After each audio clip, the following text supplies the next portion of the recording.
Hey man. Ian Arnold, bringthenoise@uk.com, here with the guys from Funeral for a Friend. Hello. Doing a bit of an art class. Yes, indeed. How's it going today? You good? Yeah, not too bad, man. We played a show earlier in Kingston, which was way too early for us. For anything. But it was good. It was it was really good. Yeah, it's quite different to play at 12 o'clock midday rather than in the evening. So yeah, we were having a discussion whether it was morally acceptable to get a pint in the pub at 12:15. We stumbled upon this moral dilemma really, and I decided it was acceptable, so I can. Yeah, we Bex. I wish someone had told me. It did genuinely feel wrong though while we were doing it. That was the only problem. His first thing said, "Are we allowed?" Is this Is it legal? Setting a bad example is what I felt it was, but so obviously a new album. It's been received very, very well, and it's kind of a return to the harder roots. Do you wish you'd done it sooner? I don't know. I think it's come at the right time. If I'm honest, I think that all of the kind of directions we've taken as a band, I think, have been as a result of being not wanting to be pigeonholed into a particular scene of music. And I think that, as for everything that we were doing, it was like we were always being pushed, I suppose, as like the spearhead of the screamo, emo, extremo, memo, nemo, schemo, remo, whatever scene. And I think that I think that everything that we done was a kind of a bit of a knee-jerk reaction from us to kind of distance ourselves from that.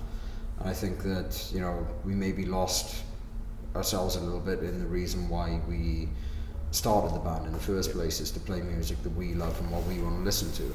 And I think that obviously through getting Gavin in the band and getting Rich and now getting Pat, I think that it's enabled us to take a look at ourselves and look at what we're doing and to do exactly what we really want to do, and that's to write music which we want to listen to, which, if I'm totally honest, I don't feel we did when we made Tales Don't Tell Themselves and Memory and Humanity. So I think that it kind of took us to lose ourselves to find ourselves again. Yeah. And do you think having new members in the band helped the direction because it was sort of more natural to them, so it wasn't as much change for them? I'd say so, definitely. I think that, with Welcome Home Armageddon, I think that was us, you can hear that was us finding our feet and, I suppose finding, ourselves again, finding our sound. And I don't think that would have been possible without Gav first joining the band and then Rich joining it. And I think that when you came in, you were completely honest with what you thought about those records. Yeah, I suppose they were crap, Gav. I suppose it's a bit it's weird, like a weird situation, because obviously I come into the band where I've been a fan of the band, and then I'm actually in the band, so I'm in a kind of unique perspective of things. And I suppose for me, like what I always loved about the band, I felt that they took those elements out, and for me that seemed surprising, and it was something that when I joined the band, I felt I wanted to bring back in, and I think it took maybe me and Richard joining the band to sort of make the other boys realise the errors of their ways. Yes. So you taught them well, taught them a few. Yes, indeed. And does it, because obviously each different style can feel different when you play it live. Which do you feel kind of you've settled on? Well, we don't play anything off Tales or Memory and Humanity, so I think that kind of pretty much says it that all. one. Yeah. Just No. So obviously you enjoy this more. And what are your plans? Upcoming albums? Are you obviously going to stick to this now? You've found your groove. You've got the new guys. You seem like a pretty tight unit now. It's hard to kind of pigeonhole where you're going to go from it.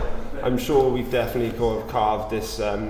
Just this energy and aggression that we brought back to the band, but it's not to say we're going to regurgitate the same, like another Conduit or whatever, or another Casually Dressed. It's not something we're going to do, but we're definitely going to, I suppose, push through with our ethos, really, that aggressiveness, selfishness, maybe. Yeah, I think. selfishness. It's like, I think the whole point of being in a band is to write music you want to listen to. Yeah.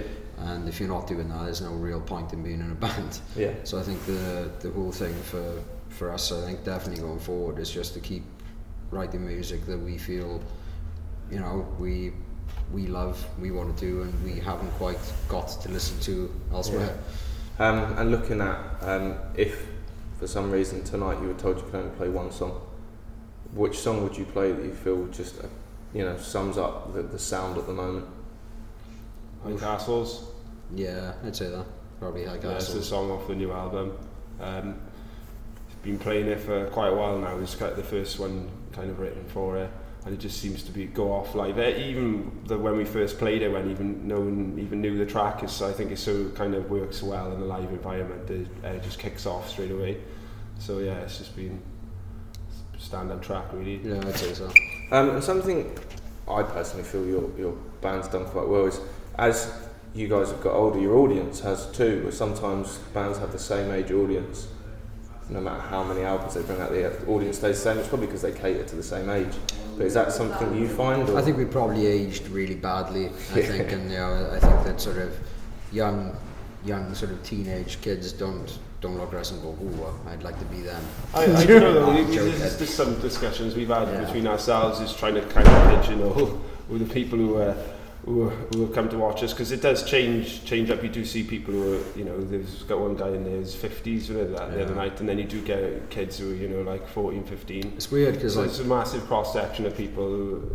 Yeah, it's strange. Definitely strange, because like when we're playing, we have, I suppose, a group of people who have just found us who know like primarily the new songs, and then we have a group of people who know us for the old songs, and then we have like a kind of group of people in between who know both. Yeah.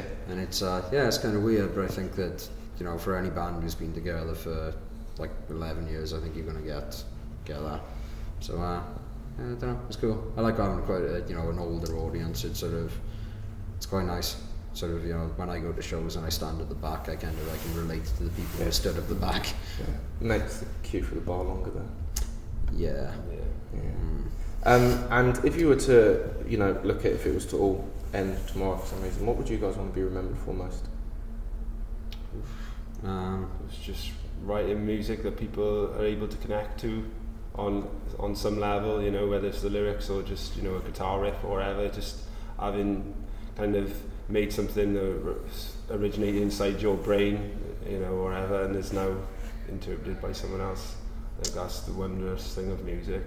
Yeah. And basically the kind of thing behind Conduit, a vessel from our brain into other people's. Definitely, I don't know, I think that to do this for the length of time that we have, I feel lucky enough that if it was to all end tomorrow, if people didn't remember us, I wouldn't really care, because I'd remember doing it, and that's enough for me. That's pretty awesome. That wraps it up, guys. Thank you very much. Awesome.